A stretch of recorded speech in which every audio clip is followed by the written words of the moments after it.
आप देख रहे हैं अनहोनी। तो चलिए बढ़ते हैं आज की इस कहानी की ओर। ट्रेन से उतरने के तुरंत बाद ही मैंने सबसे पहले घड़ी में वक्त देखा। रात के 11:30 बज चुके थे। स्टेशन इतना सुनसान था कि मेरे कदमों की आहट तक को मैं साफ तौर पर सुन पा रहा था। खैर, मैं चलकर ट्रेन से थोड़ा दूर गया। पहले तो मैंने सोचा स्टेशन पर ही बैठकर कुछ देर सुस्ताने का, मगर फिर सोचा पहले अपनी मंजिल तक पहुंच जाऊं, फिर आराम से सो ही जाऊंगा। यही सोचकर मैं स्टेशन से बाहर निकलने लगा।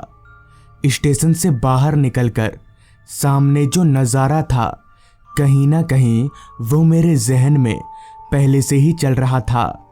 एक खाली रास्ता और आसपास घना जंगल। उससे भी अजीब बात तो ये थी कि स्टेशन के बाहर कोई खुली दुकान तो दूर, बंद दुकान भी नजर नहीं आ रही थी, जबकि आम तौर पर ऐसा बहुत कम ही मिलता है। खैर, गांव का इलाका है, शायद इसलिए ऐसा होगा। यही सोचकर मैं उस खाली रास्ते पर आगे बढ़ने लगा। दरअसल इस गांव का नाम है मंगलपुर।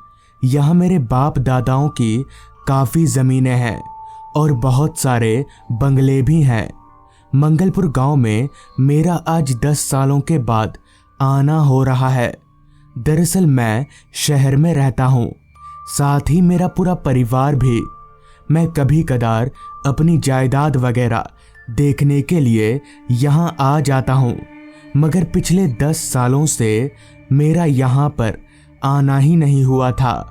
बहुत बार मैंने यहाँ की सारी जायदाद बेचने की भी सोची, मगर ये गांव इतना पिछड़ा हुआ है कि यहाँ पर कोई ज़मीन खरीदना ही नहीं चाहता। रात हर पल और ज़्यादा गहराती जा रही थी। मैं चल तो रहा था, मगर कहीं ना कहीं मुझे ये शक भी था कि कहीं मैं गलत रास्ते पर तो नहीं चल रहा। ऊपर से रास्ते पर कोई नज़र भी नहीं आ रहा था। मैं एक अंदाज़ा लगाकर बस चले जा रहा था। रास्ते पर स्ट्रीट लाइट नहीं होगी, ये तो मैं पहले से ही जानता था। इसलिए मैं अपने साथ एक बैटरी टॉर्च लेकर निकला था। टॉर्च की लाइट के सहारे अभी मैं आगे बढ़ ही रहा था कि तभी रास्ते के एक किनारे पर मुझे कोई आदमी खड़ा नजर आया। हालांकि उस वक्त वहां पर उस आदमी को देखकर मुझे खुशी होनी चाहिए थी, मगर पता नहीं क्यों खुश ना होकर मैं हैरान हो गया। भला ये आदमी इतनी रात गए इस सुनसान रास्ते पर क्या कर रहा है। खैर, मैं चलकर उस आदमी के पास गया और बोला, भाई साहब, ये दीनानाथ चौधरी की हवेली कहाँ पड़ेगी, आपको पता है क्या? इस पर वो आदमी बोला, दीनानाथ चौधरी की हवेली? हाँ, वो तो मैं जानता हूँ, चलिए मेरे साथ। उस आदमी की बात पर मैं तुरंत राजी हो गया। 10 घंटों तक वो मुझे रास्ता बताए, इससे अच्छा यही होगा कि वो खुद मुझे वहां तक पहुंचा दे। जिसके बाद मैं उस आदमी के साथ साथ आगे बढ़ने लगा। मैं काफ़ी थका हुआ था। एक तो ट्रेन का इतना लंबा सफ़र, ऊपर से पता नहीं अब कितना चलना पड़ेगा। तभी चलते चलते उस आदमी ने कहा, गांव में पहली बार आ रहे हैं क्या? इस पर मैंने जवाब दिया, जी ऐसा ही कुछ समझ लीजिए, 10 सालों के बाद आ रहा हूँ। इस पर उस आदमी ने कहा, मेरा नाम रामू है और मैं यहीं पास ही में रहता हूँ। इतना कहकर वो आदमी इधर उधर की बातें करने लगा। वो आदमी बहुत ही बातूनी किस्म का था। मैं उसकी बातों का कोई जवाब नहीं दे रहा था, मगर तब भी वो बकबक किए जा रहा था। अंत में तंग आकर मैंने उस आदमी को बोल ही दिया, कितना बकबक करते हो यार, चुप हो जाओ। इस पर वो आदमी बोला, माफ़ करिएगा साहब, बात करने के लिए हमें कोई मिलता नहीं है ना, इसलिए। फिर मैंने कहा, और कितना दूर चलना पड़ेगा? तब से तो चल रहे हैं हम लोग। इस पर उस आदमी ने कहा, बस आ गए साहब, ज़्यादा दूर नहीं है अब। उस आदमी के इतना कहते ही मुझे सामने एक बड़ी सी हवेली नजर आने लगी। मैं समझ गया कि यही मेरी हवेली है। तभी उस आदमी ने कहा, आ गया साहब, यही है ना आपकी हवेली? मैंने अपना सिर हाँ में हिलाया और मुझसे हाँ का इशारा पाते ही वो आदमी वहां से कहीं चला गया। मगर वो जब जा रहा था तभी मुझे ऐसा लगा जैसे वो अंधेरे में कहीं गायब हो गया। खैर, ये मेरी आंखों का धोखा भी हो सकता है। यही सोचकर मैं घर के दरवाजे पर गया। दरवाजे पर एक बड़ा सा ताला लटक रहा था जो कि 10 सालों से जंग लगकर पूरी तरह से सड़ चुका था। खैर, मेरे पास उस ताले की चाबी नहीं थी, लिहाजा मैंने पास ही में पड़ा एक बड़ा सा पत्थर उठाया और उस ताले पर दे मारा। ताला एक बार में ही टूट गया। दरवाजा सरकाकर मैं घर के अंदर दाखिल हुआ। घर की हालत बहुत खराब थी। जगह जगह से दीवारों में दरारें पड़ चुकी थीं। मकड़ियों ने उस घर को अपना घर बना लिया था। धूल की एक मोटी परत किसी चादर की तरह पूरे घर में बिछी थी। 10 सालों में घर का ये हाल होना लाजमी ही था। मैंने सोचा पूरा घर कल साफ करूंगा, आज बस एक कमरा साफ करके सो जाता हूं। मैंने वही किया, एक कमरा साफ करके पलंग पर लेट गया। हालांकि आमतौर पर मुझे ऐसी जगहों पर नींद बहुत कम ही आती है, पर क्योंकि मुझ पर सफ़र का थकान हावी था इसलिए मैं कब सो गया पता ही नहीं चला। पता नहीं कितनी देर बाद, मगर जब मेरी आंख खुली तो मुझे बहुत तेज प्यास लगी थी। कुछ देर मैंने प्यास को बर्दाश्त किया, मगर जब नहीं हुआ तो मुझे उठना ही पड़ा।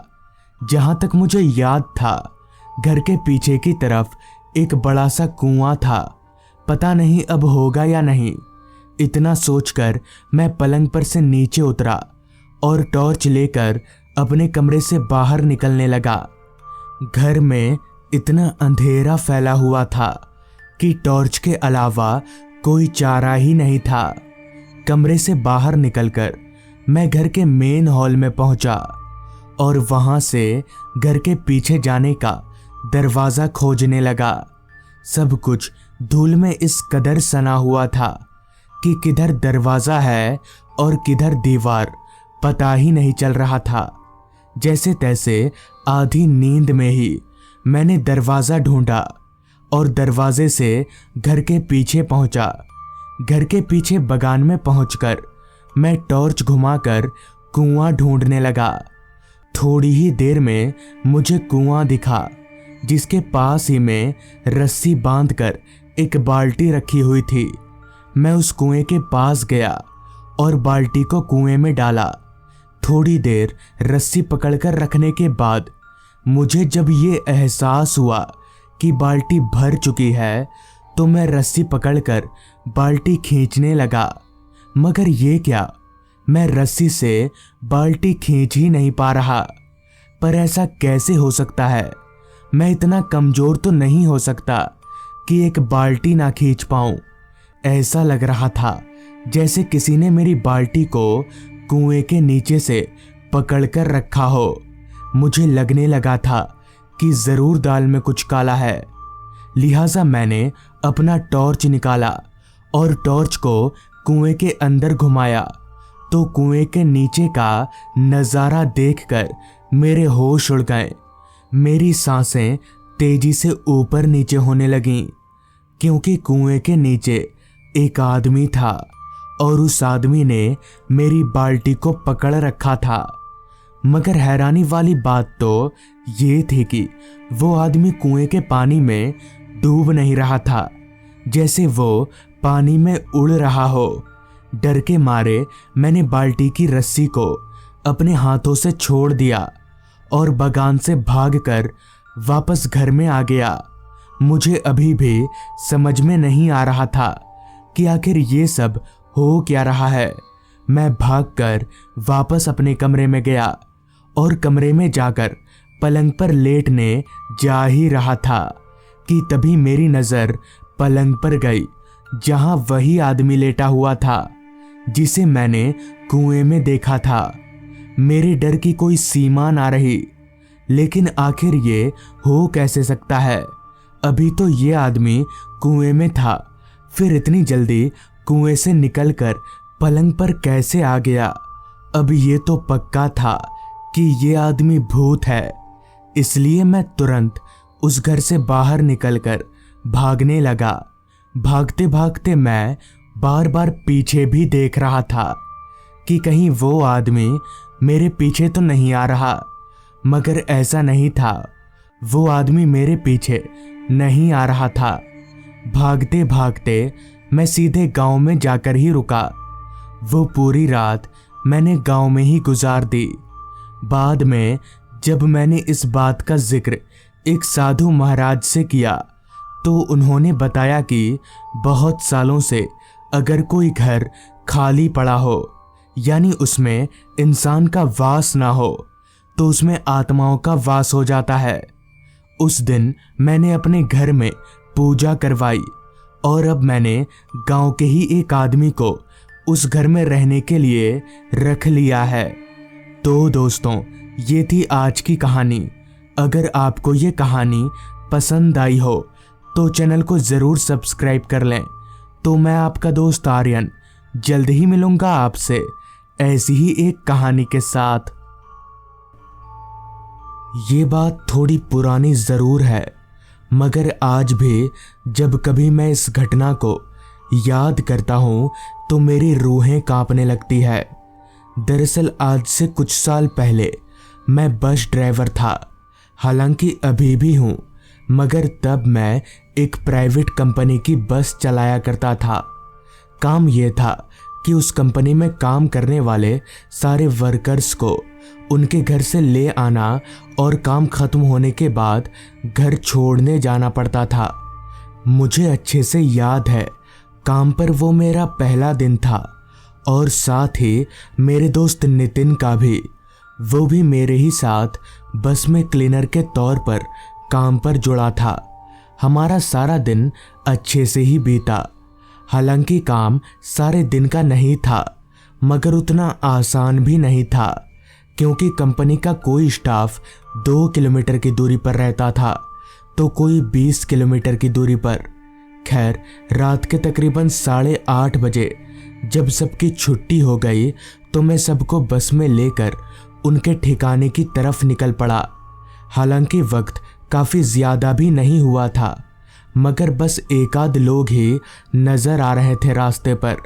जैसा कि मैंने बताया, सबका ठिकाना एक नहीं था, तो सबको उनके पते पर उतारते उतारते कब रात के 10 बज गए पता ही नहीं चला। परेशानी की बात यह थी कि मुझे और नितिन को बस लेकर वापस उसी कंपनी में जाना था, क्योंकि बस रात में उसी कंपनी के यार्ड में रहती है। खैर, जाना तो पड़ेगा ही, जिस वजह से हम लोग ज़्यादा वक्त ना लेते हुए वापस अपनी मंजिल की तरफ निकल पड़े। रात काफ़ी हो चुकी थी, जिसका पता घड़ी से कम और रास्ते की वीरानियत को देखकर ज़्यादा लग रहा था। जहां थोड़ी देर पहले तक इस रास्ते पर एक आध लोग नज़र आ रहे थे, वहीं अब रास्ते पर हमारी बस के अलावा ना तो कोई गाड़ी नज़र आ रही थी और ना ही कोई इंसान। मुझे तो शक होने लगा था कि कहीं मैं धुन में बस चलाते हुए गलत रास्ते पर तो नहीं आ गया। इतने में ही पास की सीट पर बैठे नितिन ने कहा, भाई ये वही रास्ता है ना? कहीं हम लोग रास्ता तो नहीं भटक गए? नितिन की बात सुनकर मैंने जवाब दिया, नहीं नहीं, गलत रास्ता नहीं हो सकता, सीधा तो रास्ता है, गलत कैसे होगा? असल में ठंड इतनी ज़्यादा है कि कौन बाहर निकलेगा। नितिन ने मेरी बात पर हामी भरी। अब हमारी बस एक ऐसे रास्ते पर आ चुकी थी जहां ना तो एक भी स्ट्रीट लाइट जल रही थी और ना ही कोहरे की वजह से कुछ भी साफ तौर पर नजर आ रहा था। बस इतना ही समझ आ रहा था कि अब उस रास्ते के अगल बगल सिर्फ जंगल है। अभी हम लोग आगे बढ़ ही रहे थे कि तभी बस की हेडलाइट की रोशनी में हमें रास्ते के एक किनारे पर एक पेड़ के नीचे कोई औरत बैठी दिखी, जो कि शायद रो रही थी। मगर इस सुनसान रास्ते पर आखिर ये औरत ऐसे बैठकर रो क्यों रही है? मुझे लगा शायद इस औरत को कोई मदद चाहिए होगी। ये सोचकर अभी मैं बस की रफ्तार को धीमी कर ही रहा था कि तभी नितिन ने कहा, भाई बस मत रोक। मैंने बहुत कहानियों में सुना है कि ऐसे रास्तों पर चुड़ैल भटकती है। नितिन की बात पर मैंने जवाब दिया, ये सब कहानियों में ही होता है। तू पागल है क्या? हो सकता है इस औरत को कोई मदद चाहिए हो। हालांकि नितिन मुझे बस रोकने के लिए बहुत मना कर रहा था, मगर मैंने उसकी एक ना सुनी और बस को ठीक उस औरत के पास रोका। बस से नीचे उतरकर मैं उस औरत के करीब गया। हालांकि नितिन डरता बहुत था, मगर पीछे पीछे वो भी बस से नीचे उतरा। तभी मैंने उस औरत से कहा, क्या हुआ? आप इस सुनसान रास्ते पर ऐसे रो क्यों रही है? इस पर उस औरत ने कहा, वो लोग मेरे पति को मार डालेंगे, कृपया आप लोग उनको बचा लीजिए। इस पर मैंने कहा, कौन मार देगा? चलिए आप हमें वहां पर लेके चलिए, हम आपके पति को कुछ नहीं होने देंगे। मेरे इतना बोलते ही वो औरत झटपट उठ खड़ी हुई और हमें उसके पीछे चलने का इशारा किया। हम दोनों उस औरत के पीछे पीछे चलने लगे और नितिन भी हमारे साथ आ रहा था। उस औरत के पीछे पीछे कुछ देर चलने पर हम लोग एक पेड़ के पास पहुंचे। उस पेड़ के पास पहुंचकर औरत अचानक से रुक गई। तभी मैंने उस औरत से कहा, कहाँ है आपके पति? कौन मार रहा है उनको? मेरे इतना कहते ही वो औरत एकदम से हवा में धुआं हो गई। ये देखकर मैं और नितिन, हम दोनों की आंखें फटी की फटी रह गईं। हमें कुछ भी समझ नहीं आया कि आखिर अभी अभी जो हमारे साथ हुआ, क्या वो सच में था या कोई सपना देख रहे हैं हम। अभी मैं बेसुध सा वहां पर खड़ा ही था कि तभी नितिन बोल पड़ा, यहाँ खड़े खड़े देख क्या रहा है? भाग यहाँ से। नितिन की बात सुनकर मुझे होश आया, जिसके बाद हम दोनों वापस अपनी बस की तरफ भागने लगे। भागकर हम लोग सीधे बस में चढ़ गए। मैंने फटाफट बस में चाबी लगाई और हम लोग वापस से रोड पर आगे बढ़ने लगे। मैं बस चला तो रहा था, मगर स्टीयरिंग पर मेरे हाथ पूरी तरह से कांप रहे थे। ऊपर से ये जंगली रास्ता जो खत्म होने का नाम ही नहीं ले रहा था। इतने में ही नितिन बोला, देखा, मैंने कहा था ना बस मत रोक। इस पर मैंने कहा, अरे मुझे तो नहीं पता था यार कि वो औरत चुड़ैल निकलेगी। अभी मैंने इतना कहा ही था कि तभी तेजी से चल रही हमारी बस रास्ते पर अचानक से बंद पड़ गई। बस को ऐसे अचानक से बंद होता देख मैं और नितिन, हम दोनों और भी ज्यादा घबरा गए। मैंने फटाफट 3-4 बार बस की चाबी घुमाई, मगर बस ने तो जैसे स्टार्ट ना होने की कसम खा रखी थी। तभी मैंने नितिन से कहा, नीचे उतरना पड़ेगा, बस चालू नहीं हो रही। जिस पर नितिन बोला, पर यहाँ बस से नीचे उतरना सही रहेगा? तो मैंने कहा, पर हम लोग ऐसे यहाँ कब तक रहेंगे? देखना भी तो पड़ेगा कि आखिर दिक्कत क्या है। ये सब बात करके अभी हम दोनों बस से नीचे उतरने जा ही रहे थे कि तभी मेरी नज़र बस के सामने की तरफ गई। तो मैंने वहाँ जो देखा वो देखकर मेरे होश उड़ गए, क्योंकि अब बस के सामने बहुत सारे लोग आ चुके थे। उन सभी लोगों का चेहरा इतना डरावना था कि वो किसी इंसान की तरह तो बिल्कुल भी नहीं लग रहे थे। वो लोग धीरे धीरे चलते हुए बस के दरवाजे की तरफ आ रहे थे। मैंने भागकर दरवाज़ा बंद करना चाहा, मगर मेरे पैर अपनी जगह से हिल ही नहीं रहे थे, जैसे किसी ने मेरे पैरों को पीछे से पकड़ रखा हो और शायद यही हाल नितिन का भी था। वो भयानक चेहरे वाले लोग लगातार बस के दरवाजे की ओर बढ़े आ रहे थे।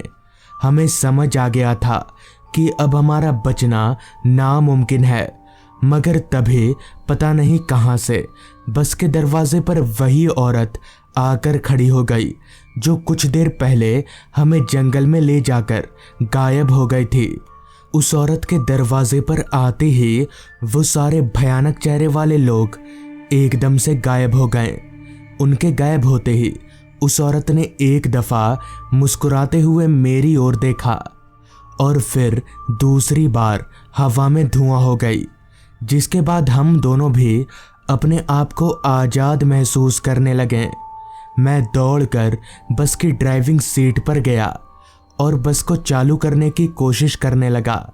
और अजीब बात तो ये थी कि बस एक बार में ही चालू हो गई। फिर हमने जो बस भगाना शुरू किया, सीधे कंपनी के ऑफिस में ही पहुंचे। कुछ दिनों तक हमने इस घटना का जिक्र लोगों से किया ही नहीं। बाद में जब हमने लोगों से इस बारे में बात की तो उन्होंने जो बताया वो हैरान कर देने वाला था। दरअसल वो औरत और उसका पति एक बार उस जंगल के रास्ते से कहीं जा रहे थे। तभी कुछ गुंडों ने दुश्मनी से उसके पति को एक पेड़ पर बांधकर मार डाला। वो औरत रोड पर आकर चीखती रही, मगर किसी ने भी उसकी मदद नहीं की। आखिर में उस औरत ने भी दम तोड़ दिया। कहते हैं कि तभी से वो औरत उस रास्ते से गुजरने वालों से रात में मदद मांगती है। जो मदद के लिए तैयार हो जाता है उसे तो वो कुछ नहीं करती, लेकिन जो मदद नहीं करता उसके साथ बहुत बुरा होता है। मतलब वो औरत उन्हें मार डालती है। और वो लोग जिन्होंने हमारी बस रुकवाई थी वो वही लोग थे जो उस औरत के चंगुल में आकर मरे हैं। ये सब सुनकर मैंने अपने आप को खुशनसीब माना कि उस रात मैंने उस औरत की मदद की, वरना अगर मैं नितिन की बात मानता तो पता नहीं उस रात क्या हो जाता। तो दोस्तों, ये थी आज की कहानी। अगर आपको ये कहानी पसंद आई हो तो चैनल को ज़रूर सब्सक्राइब कर लें। तो मैं आपका दोस्त आर्यन जल्द ही मिलूँगा आपसे ऐसी ही एक कहानी के साथ।